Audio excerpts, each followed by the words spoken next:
like to hear from you as well. So without further ado, Kim, you're up first. Sure. Thank you so much. Thanks for having me.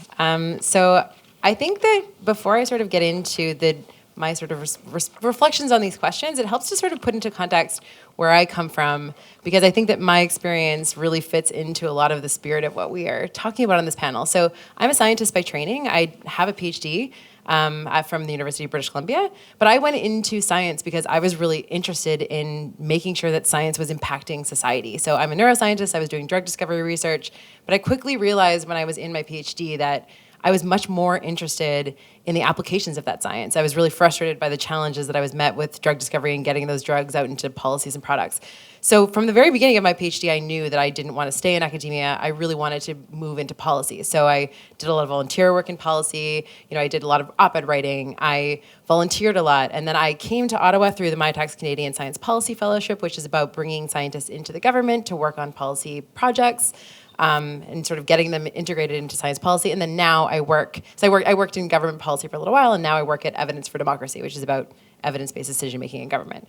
So the reason I frame this in this context is because if I look at the drivers that I think are sort of motivating changes that we need to make within our higher education system, my story fits in really nicely to this. And I think that our landscape of what academia looks like is really different now than it used to be, decades ago, where a lot of people are going into PhD programs or graduate programs in general, like me, who are going into science not because they want to become professors, they want to stay in academia, they're going into it because they want to become an expert in science so that they can go and work in another industry, whether that's policy or outside of traditional academia.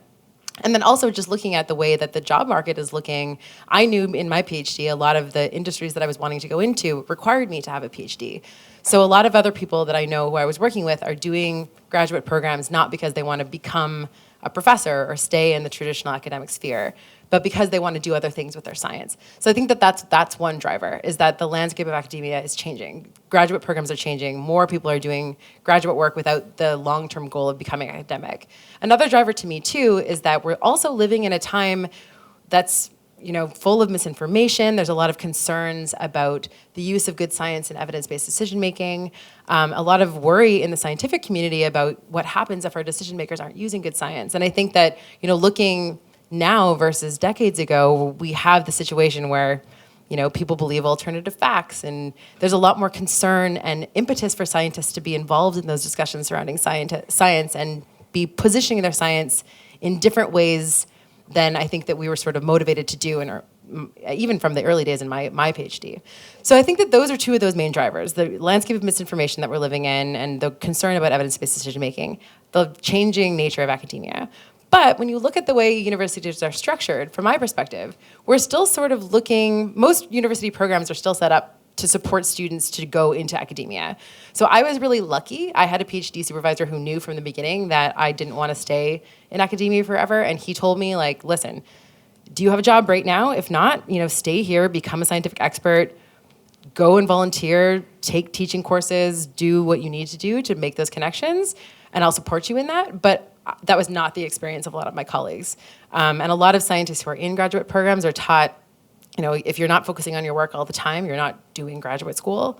And that I think is really challenging. Also, if you look at the incentive structures of, writing grants and getting money to do research, there's very rarely any support for doing things like knowledge translation or science communication, or looking at policy implications. And even if you do, it's not clear where to go. So in my current job, I get people calling me all the time who are PhDs who want to move into policy, but don't know where to go to get that training or don't know who to talk to. There's no courses for them in graduate programs. But I think there's some bright spots. So, I was really lucky that I had a supervisor who was really supportive. And I think that the culture of graduate supervision or graduate culture is changing a little bit, at least from my perspective. So, fostering that kind of culture within graduate programs, I don't think that it impacted my studies to be doing that work. The Science Policy Fellowship is an amazing example of using academic scientists in a new way that's really interesting. So I did an amazing project looking at the ethics of human enhancement technologies. It's a totally different application of my work. And then other things like Science Outside the Lab, Science Meets Parliament, getting scientists outside of their work and thinking about what they can do outside of the lab is really interesting.